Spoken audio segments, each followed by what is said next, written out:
Naglalipstick ako para gwapo ako. Gwapo ako kasi pupunta ako ng party.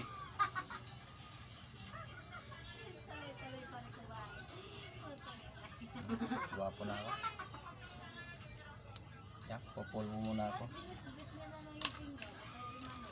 Yan, para makita ko agad gwapo.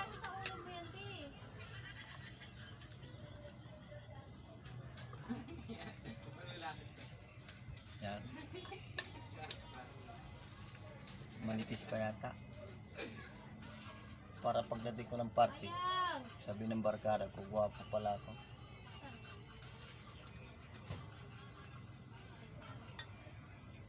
Yan.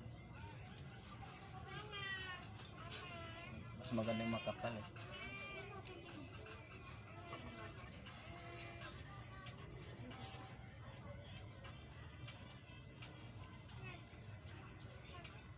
Yan. Pugi na ba? Kulang pa yata. Okay na pa, sobra na. Pwede na? Pakaputi na, okay na. Puti na ba? Oo, napakaputi na eh. Pantay-pantay. Oo, pantay yung kulay. Bakit? Maiwanan tayo ng... Ha?